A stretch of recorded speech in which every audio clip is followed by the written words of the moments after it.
Hi friends, ಎಲ್ಲರಿಗೂ ನಮಸ್ಕಾರ. ನಾನು ನಿಮ್ಮ ಪ್ರೀತಿಯ ರಘು. ಮತ್ತೊಂದು ವಿಡಿಯೋಗೆ ಸ್ವಾಗತ. ಈಗಾಗಲೇ ನೋಡಿರ್ಬೋದು, ಕಳೆದ ಒಂದು ವಾರದಿಂದನೂ ಕೂಡ ಬೈಕ್ ಟ್ಯಾಕ್ಸಿ ವಿಚಾರವಾಗಿ ಎಷ್ಟೊಂದು ವಿಡಿಯೋ ಮಾಡಿದ್ದೀನಿ. ಸುಪ್ರೀಂ ಕೋರ್ಟಲ್ಲೂ ಕೂಡ ಇವಾಗ ಕೇಸ್ ಹೋಗಿದೆ. ಅದ್ರ ಬಗ್ಗೆಯೂ ಕೂಡ ವಿಡಿಯೋ ನೆನ್ನೆ ಕೂಡ ಮಾಡಾಕಿದ್ದೀನಿ.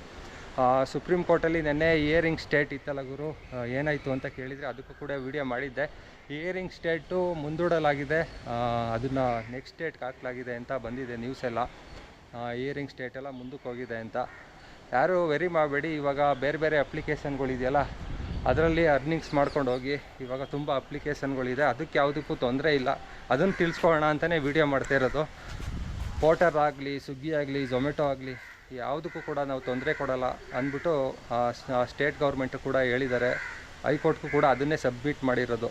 ಕಮರ್ಷಿಯಲ್ ಪರ್ಪಸ್ಗೆ ಗಾಡಿಗಳನ್ನ ಯೂಸ್ ಮಾಡ್ಬೋದು, ಆದರೆ ಬೈಕ್ ಟ್ಯಾಕ್ಸಿವನ್ನು ಮಾಡುವಂಗಿಲ್ಲ ಅಂತಲೂ ಕೂಡ ಹೇಳಿರೋದು.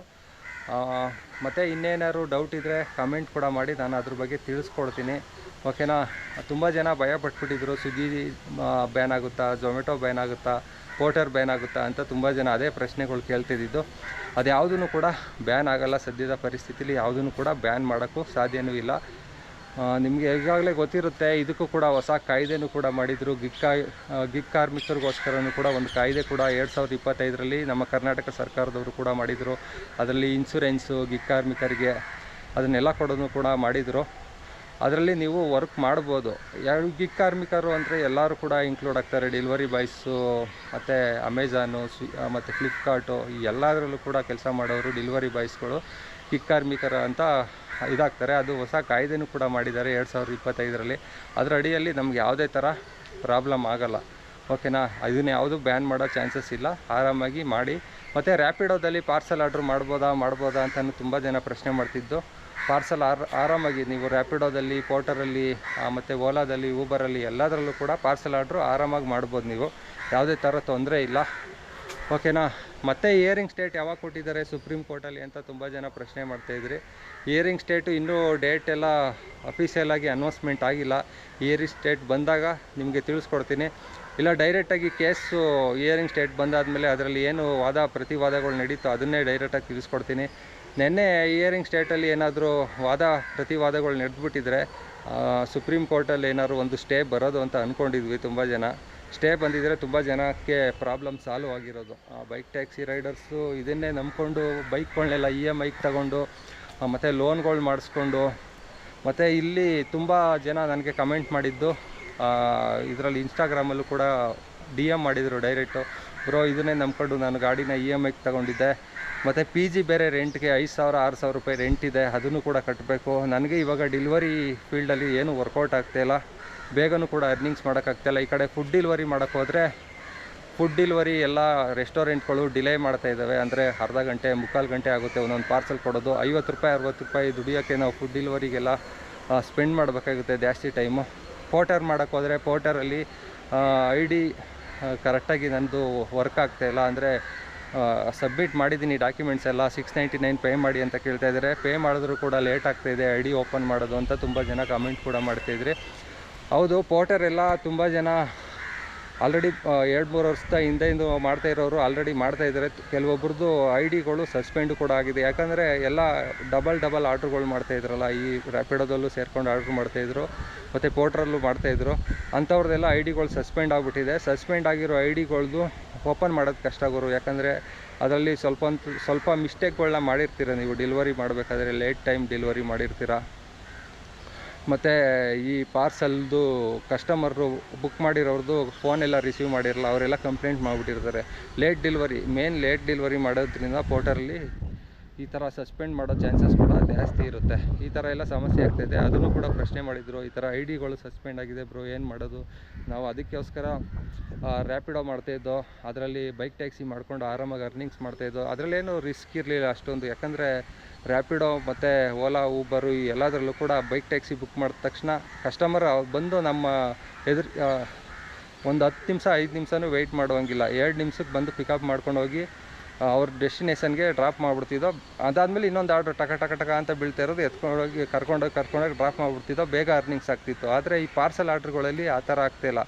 ಏನಾಗ್ತಾಯಿದೆ, ಇವಾಗ ಒಂದು ಪಾರ್ಸಲ್ ಆರ್ಡ್ರು ಪೋರ್ಟರಲ್ಲಿ ಇದರಲ್ಲಿ ರ್ಯಾಪಿಡೋದಲ್ಲಿ ಯಾವುದ್ರಲ್ಲೇ ಎತ್ಕೊಂಡ್ರು ಅಲ್ಲಿ ಒಂದು ಪ್ಯಾಕ್ ಮಾಡಬೇಕು, ಅವ್ರಿಗೆ ವೆಯ್ಟ್ ಮಾಡಬೇಕು, ಪ್ಯಾಕ್ ಮಾಡೋವರೆಗೂ 10-15 ನಿಮಿಷ, ಒಂದೊಂದು ಸಲ ಅರ್ಧ ಗಂಟೆನೂ ಕೂಡ ಆಗೋಗುತ್ತೆ. ಒಂದೊಂದು ಸಲ ಬಿಲ್ ಮಾಡಿರಲ್ಲ ಒಬ್ಬೊಬ್ಬರು, ಆ ಬಿಲ್ಲೆಲ್ಲ ಕಂಪ್ಲೀಟ್ ಆದಮೇಲೆ ಪಾರ್ಸಲ್ ಆರ್ಡ್ರೆಲ್ಲ ಕೊಡ್ತೀವಿ ಅಂತ ವೆಯ್ಟ್ ಮಾಡಿಸ್ಬಿಡ್ತಾರೆ. ಮತ್ತು ಅಲ್ಲಿ ಹೋಗಿ ಡ್ರಾಪ್ ಲೊಕೇಶನ್ಗೆ ಹೋದ್ಮೇಲೆ ಅಪಾರ್ಟ್ಮೆಂಟ್ಗಳಿರುತ್ತೆ, ಅಲ್ಲಿ ಅಪಾರ್ಟ್ಮೆಂಟಲ್ಲಿ ಗೇಟಲ್ಲಿ ಎಂಟ್ರಿ ಮಾಡಿ ಅಲ್ಲಿ ಹೋಗಿ ಡೆಲಿವರಿ ಕೊಡೋ ಅಷ್ಟರಲ್ಲಿ ಅರ್ಧ ಗಂಟೆ ಟೈಮ್ ಆಗೋಗುತ್ತೆ ಅಂತ ತುಂಬ ಜನ ಕೂಡ ನನಗೆ ಮೆಸೇಜ್ ಮಾಡಿದರು. ಈ ಥರ ಅರ್ನಿಂಗ್ಸ್ ಮಾಡೋಕ್ಕಾಗ್ತಾಯಿಲ್ಲ ಪಾರ್ಸಲ್ ಆರ್ಡ್ರುಗಳಲ್ಲಿ, ನಮಗೆ ಗೊತ್ತಾಗ್ತಿಲ್ಲ ಟೆಕ್ನಿಕಲಿ ಯಾವ ಥರ ಅರ್ನಿಂಗ್ಸ್ ಮಾಡಬೇಕು ಅಂತ ತುಂಬ ಜನ ಕೂಡ ಕೇಳ್ತಾಯಿದ್ರಿ. ಏನು ಮಾಡೋಕ್ಕಾಗಲ್ಲ, ಸ್ವಲ್ಪ ದಿನ ಮಾಡ್ತಾ ಮಾಡ್ತಾ ಅಡ್ಜಸ್ಟ್ ಆಗಿಬಿಡುತ್ತೆ. ಮಲ್ಟಿ ಆರ್ಡರ್ಸ್ ಮಾಡೋಕ್ಕೆ ಸ್ವಲ್ಪ ಟ್ರೈ ಮಾಡಿ, ಅಂದರೆ ರ್ಯಾಪಿಡೋ ಮತ್ತು ಪೋರ್ಟರಲ್ಲಿ ಮಾಡೋಕ್ಕೆ ಟ್ರೈ ಮಾಡಿ. ಆದರೆ ಟೈಮ್ನ ನೀವು ನೋಡ್ಕೋಬೇಕು, ಏರಿಯಾಗಳನ್ನ ನೋಡ್ಕೋಬೇಕು, ಯಾವ ಟೈಮಿಂದ ಯಾವ ಟೈಮಿಗೆ ಡೆಲಿವರಿ ಮಾಡಬೇಕು ಅನ್ನೋದನ್ನ ನೋಡ್ಕೋಬೇಕು. ಏನಾದರೂ ಮಿಸ್ ಆಯಿತು ಅಂದರೆ ಐಡಿಗಳು ಸಸ್ಪೆಂಡ್ ಆಗೋ ಚಾನ್ಸಸ್ ಕೂಡ ಇರುತ್ತೆ. ರ್ಯಾಪಿಡೋದಲ್ಲಿ ಕೂಡ ಸಸ್ಪೆಂಡ್ ಆಗ್ತಾಯಿದ್ದಾವೆ ಕೆಲವೊಬ್ಬರು ಐಡಿಗಳು, ಈ ಥರ ಲೇಟ್ ಡೆಲಿವರಿ ಎಲ್ಲ ಮಾಡ್ತಾಯಿದ್ದಾರೆ ಅಂದ್ಬಿಟ್ಟು ಸಸ್ಪೆಂಡ್ ಕೂಡ ಮಾಡ್ತಾಯಿದ್ದಾರೆ. ಕಸ್ಟಮರ್ದು ಕಾಲ್ ರೆಸ್ಪಾನ್ಸ್ ಮಾಡಿ, ಮೊದಲದಾಗಿ ಕಾಲ್ ರೆಸ್ಪಾನ್ಸ್ ಮಾಡಿ ಹೇಳಿ, ಈ ಥರ ಬರ್ತಾಯಿದ್ದೀನಿ, ಆನ್ ದ ವೇ ಇದ್ದೀನಿ, ಟ್ರಾಫಿಕ್ ಇದೆ ಅಂತೆಲ್ಲ ಹೇಳಿ. ಆವಾಗ ಅರ್ಥ ಮಾಡ್ಕೊಳ್ತಾರೆ ಕೆಲವೊಬ್ಬರು ಕಸ್ಟಮರು. ಇವರು ಬೇರೆ ಪಾರ್ಸಲ್ ಡೆಲಿವರಿ ಕೊಡೋ ಇದರಲ್ಲಿ ಇವ್ರ ಕಾಲೆಲ್ಲ ರಿಸೀವ್ ಮಾಡೋಕ್ಕೋಗಲ್ಲ. ಇವಾಗ ಒಂದು 11 ಗಂಟೆಗೆ ಒಂದು ಪಾರ್ಸಲ್ ರಿಸೀವ್ ಮಾಡಿರ್ತಾರೆ ಅಂದರೆ ಪೋರ್ಟರಲ್ಲಿ, ಇನ್ನೊಂದು 5 ನಿಮಿಷಕ್ಕೆ ಒಂದು ರ್ಯಾಪಿಡೋದಲ್ಲಿ ಒಂದು ಆರ್ಡ್ರ್ ಸಿಗುತ್ತೆ ಅಂದ್ಕೊಳ್ಳಿ. ಒಂದು ಆನ್ ದ ವೇ ರೂಟಲ್ಲಿ ಒಂದು ಮಿಸ್ ಆಗಿ ಒಂದು 5-6 ಕಿಲೋಮೀಟ್ರು ಹೆಚ್ಚು ಕಮ್ಮಿ ಬೇರೆ ಏರಿಯಾಗೆ ಆರ್ಡ್ರ್ ಎತ್ಕೊಬಿಟ್ಟಿರ್ತಾರೆ. ಆನ್ ದ ವೇ ಹೋಗ್ತಾ ಫಸ್ಟು ರ್ಯಾಪಿಡೋ ಸಿಗುತ್ತೆ ಕೊಟ್ಕೊಳ್ಳೋಣ ಅಂತ ಹೋಗ್ತಾ ಇರ್ತೀರ, ಮಧ್ಯ ಇವರು ಫೋನ್ ಮಾಡ್ತಾ ಇರ್ತಾರೆ, ಅರ್ಜೆಂಟ್ ಇದೆ ಸರ್, ಅರ್ಜೆಂಟ್ ಇದೆ, ಬನ್ನಿ ಬನ್ನಿ ಬನ್ನಿ ಅಂತ. ನೀವು ಕಾಲ್ ಕೂಡ ರಿಸೀವ್ ಮಾಡಲ್ಲ.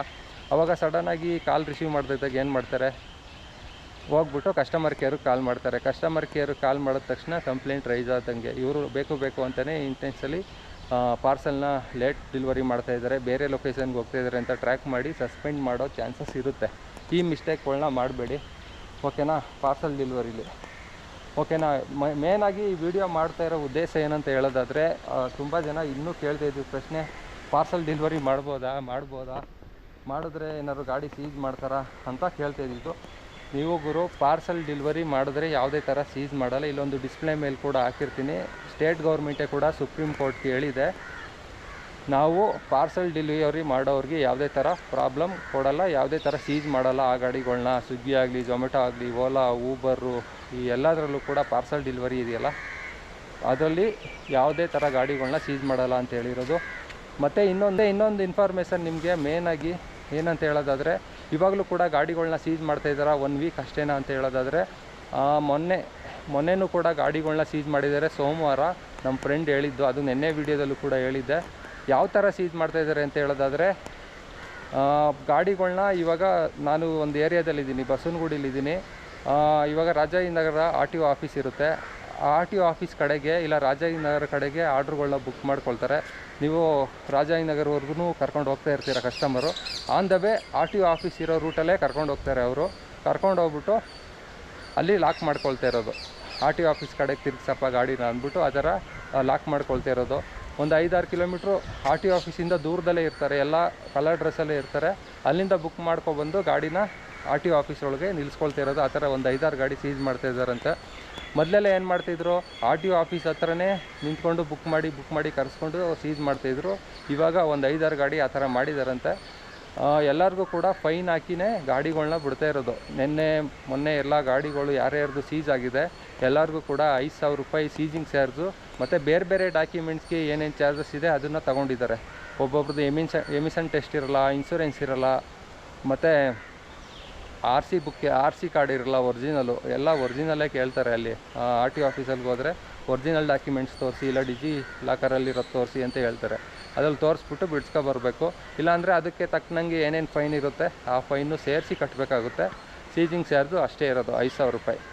ಬೇರೆ ಡಾಕ್ಯುಮೆಂಟ್ಸ್ ಇಲ್ಲದೆ ಇರೋದಕ್ಕೆ ಬೇರೆ ಚಾರ್ಜಸ್ ಇರುತ್ತೆ, ಅದನ್ನು ಪೇ ಮಾಡಿ ಇಸ್ಕೊಬರ್ಬೇಕು. ಇವಾಗ ರ್ಯಾಪಿಡೋದವರು ಏನು ಹೇಳ್ತಾ ಇದ್ದಾರೆ ಅಂತ ಹೇಳೋದಾದರೆ, ನೀವು ಯಾವುದು ಸೀಜಿಂಗ್ ಚಾರ್ಜ್ ಇದೆ, ಸೀಜ್ ಮಾಡಿರೋ ಚಾರ್ಜ್ ಇದೆ, ಅದು ಮಾತ್ರ ನಾವು ಪೇ ಮಾಡೋದು. ಡಾಕ್ಯುಮೆಂಟ್ಸ್ ಸಿಕ್ಕಲ್ದೇ ಇರೋದು ನಿಮ್ಮ ತಪ್ಪು ಅಂತ ನಮ್ಮ ಫ್ರೆಂಡ್ಗೆ ಹೇಳಿದ್ದಾರೆ. ಅದನ್ನು ನಮಗೆ ಸಬ್ಮಿಟ್ ಮಾಡಿ, ಇಲ್ಲಿ HSR ಲೇಔಟ್ ಆಫೀಸ್ ಇದೆಯಲ್ಲ ಅಲ್ಲಿ ಸಬ್ಮಿಟ್ ಮಾಡಿ ನಿಮ್ಮ ವ್ಯಾಲೆಟ್ಗೆ ನಾವು ಕೊಡ್ತೀವಿ ಅಂತ ಹೇಳ್ತಾ ಇದ್ದಾರೆ. ಯಾವಾಗ ಬರುತ್ತೋ ಬರಲ್ವಾ ಗೊತ್ತಿಲ್ಲ. ಲಾಸ್ಟ್ ಇಯರು ಕೂಡ ಯಾವಾಗೆಲ್ಲ ಸೀಜ್ ಎಲ್ಲ ಮಾಡಿದ್ರಲ್ಲ ಆ ಟೈಮಲ್ಲೂ ಕೂಡ ಸ್ವಲ್ಪ ಜನಕ್ಕೆ ಬಂದಿಲ್ಲ ದುಡ್ಡು ಅಂತ ಇನ್ಫಾರ್ಮೇಷನ್ ಬಂದಿದೆ. ನೋಡೋಣ ಕಂಪ್ನಿಯವರು ಯಾವ ಥರ ರೆಸ್ಪಾನ್ಸಿಬಲ್ ತಗೊಳ್ತಾರೆ ಅಂತ. ಮತ್ತು ಬೈಕ್ ಟ್ಯಾಕ್ಸಿ ಇವಾಗಲೂ ಕೂಡ ಮಾಡ್ಬೋದಾ, ಈ ಥರ ರ್ಯಾಪಿಡೋದಲ್ಲಿ ನೋಟಿಫಿಕೇಷನ್ ಕೊಟ್ಟಿದ್ದಾರಲ್ಲ ಯಾವುದೇ ತೊಂದರೆ ಇಲ್ಲ, ರೈಡ್ ಎತ್ಕೊಳ್ಳಿ, ಯಾರೂ ಹಿಡಿತಾ ಇಲ್ಲ ಇವಾಗ ಅಂದ್ಬಿಟ್ಟು ಒಂದು ನೋಟಿಫಿಕೇಷನ್ ಕೊಟ್ಟಿದ್ದಾರಲ್ಲ, ಮಾಡ್ಬೋದಾ ಅಂತ ಕೇಳೋದಾದರೆ ಮಾಡಬೇಡಿ. ಯಾಕಂದರೆ ಇವಾಗಲೂ ಕೂಡ ಗಾಡಿಗಳನ್ನ ಸೀಜ್ ಮಾಡೋ ಚಾನ್ಸಸ್ ಕೂಡ ಇರುತ್ತೆ. ಕೋರ್ಟ್ ಆರ್ಡ್ರ್ ಬರೋವರೆಗೂ ವೆಯ್ಟ್ ಮಾಡಿ, ಅಲ್ಲಿ ಸ್ಟೇ ಆರ್ಡ್ರ್ ಬರೋವರೆಗೂ ಕೂಡ ವೆಯ್ಟ್ ಮಾಡಿ. ಯಾರು ಕೂಡ ಎತ್ಕೊಂಡು ಮಾಡೋಕ್ಕೆ ಹೋಗ್ಬೇಡಿ. ಬೈಕ್ ಟ್ಯಾಕ್ಸಿಗಳನ್ನ ಪಾರ್ಸಲ್ ಡೆಲಿವರಿ ಮಾಡಿ. ಪಾರ್ಸಲ್ ಡೆಲಿವರಿ ಮಾಡಿದ್ರೆ ಯಾವುದೇ ಥರ ತೊಂದರೆ ಆಗೋಲ್ಲ, ಓಕೆನಾ. ಅದರಲ್ಲಿ ನಿಮಗೆ ಗೊತ್ತಾಗ್ಬಿಡುತ್ತೆ, ಪಾರ್ಸಲ್ ಡೆಲಿವರಿ ಬುಕ್ ಮಾಡಿದಾಗ ಪಾರ್ಸಲ್ಲೇ ಕೊಡೋಕ್ಕೆ ಬರೋದು ಅವ್ರೇನು ಕೂತ್ಕೊಂಡು ಬರೋಲ್ಲ. ಅಕಸ್ಮಾತ್ ಪಾರ್ಸಲ್ ಡೆಲಿವರಿ ಬುಕ್ ಮಾಡಿ ಕಸ್ಟಮರ್ ಏನು ಕೂತ್ಕೊಳ್ತೀವಿ ಅಂದರೆ ದಯವಿಟ್ಟು ಸರ್ ಕೂತ್ಕೊಬೇಡಿ, ಪಾರ್ಸಲ್ ಇದ್ದರೆ ಕೊಡಿ ಅಂತಲೇ ಹೇಳಿ, ಓಕೆನಾ. ಒಬ್ಬೊಬ್ಬರು ಹಂಗೆ ಮಾಡ್ತಾಯಿದ್ದಾರೆ ಕಸ್ಟಮರು, ಪಾರ್ಸಲ್ ಡೆಲಿವರಿ ಮಾಡಿ ಕಸ್ಟಮರ್ ಬರೋತನೂ ಮಾಡ್ತಾಯಿದ್ದಾರೆ. ಈ ಥರ ಆಗಿದೆ, ಓಕೆನಾ. ಬೈಕ್ ಟ್ಯಾಕ್ಸಿ ರೈಡರ್ಸ್ಗೆ ಇವಾಗ ಸ್ವಲ್ಪ ತೊಂದರೆ ಆಗಿದೆ. ಈ ವರ್ಷಕ್ಕೊಂದ್ಸಲ 6 ತಿಂಗಳಿಗೊಂದ್ಸಲ ಈ ಥರ ಪ್ರಾಬ್ಲಮ್ಗಳು ಬರ್ತಾಯಿದೆ, ಏನೂ ಮಾಡೋಕ್ಕಾಗಲ್ಲ. ಇದು ಒಂದು ಸ್ವಲ್ಪ ಲೀಗಲ್ ಆಗೋವರೆಗೂ ಎಲ್ಲೋ ಬೋರ್ಡು, ಇನ್ಶೂರೆನ್ಸು ಅವೆಲ್ಲ ಮಾಡಿಕೊಡೋವರೆಗೂ ನಮ್ಮ ಹೈಕೋರ್ಟ್ ಕೂಡ ಹೇಳಿತ್ತು ಮಾಡಿಕೊಡಿ ಅಂತ. ನಮ್ಮ ರಾಜ್ಯ ಸರ್ಕಾರ ಗಟ್ಟಿ ನಿರ್ಧಾರ ಮಾಡಿ ಸುಪ್ರೀಂ ಕೋರ್ಟ್ಗೆ ಹೋಗಿದೆ. ಅದು ಒಳ್ಳೆಯದು, ಯಾಕಂದರೆ ಇದು ಕೇಸ್ ಇಲ್ಲಿಗೆ ಮುಗಿಬೇಕು. ಈಗ ಸುಪ್ರೀಂ ಕೋರ್ಟಲ್ಲಿ ಎಂಡ್ ಆಗಬೇಕು. ಮತ್ತೆ ಎಳ್ಕೊಂಡು ಹೋಗಿ ರಬ್ಬರ್ ಥರ ಎಳ್ಕೊಂಡು ಹೋಗ್ತಾಯಿದ್ರೆ ವರ್ಷಕ್ಕೊಂದ್ಸಲ 2 ವರ್ಷಕ್ಕೊಂದ್ಸಲ ಈ ಥರ ಆಟೋದವ್ರಿಗೂ ನಮಗೂ ಕೋರ್ಟು ಕೇಸು ಅಂತ ಹಿಡ್ಕೊಂಡು ಹೋಗ್ತಾಯಿದ್ರೆ ಪ್ರಾಬ್ಲಮ್ ಗುರು ಎಲ್ಲರಿಗೂ ಕೂಡ. ನೋಡೋಣ, ಹೊಸದು ಬರ್ತಾಯಿದೆ ಅಂದರೆ ಈ ಥರ ವಿಘ್ನಗಳು ನಡೆಯೋದು ಸಹಜ, ಓಕೆನಾ. ಇದು ಬಂದೇ ಬರುತ್ತೆ, ಬರಲ್ಲ ಅಂತಲ್ಲ. ಯಾಕಂದರೆ ಬೇರೆ ಸ್ಟೇಟ್ಗಳು ಆಲ್ರೆಡಿ ರನ್ನಿಂಗ್ ಇದೆ. ಅದನ್ನೇ ಕೇಸನ್ನ ಉದಾಹರಣೆ ಇಟ್ಕೊಂಡು ಆ ಕೇಸ್ನೇ ತೋರಿಸ್ಕೊಂಡು ಬೈಕ್ ಟ್ಯಾಕ್ಸಿ ಪರ ಇರೋ ವಕೀಲರು ಕೇಸ್ ಗೆಲ್ತಾರೆ ಅಂತ ಅಂದ್ಕೊಂಡಿದ್ದೀನಿ. ನೋಡೋಣ, ಇದು ಇವಾಗಲೇ ಮುಗಿಯೋ ಕಥೆ ಅಲ್ಲ. ಹಿಯರಿಂಗ್ ಸ್ಟೇಟ್ ಮೇಲೆ ಹಿಯರಿಂಗ್ ಸ್ಟೇಟ್ ಬಂದೇ ಬರುತ್ತೆ ಸುಪ್ರೀಂ ಕೋರ್ಟಲ್ಲೂ.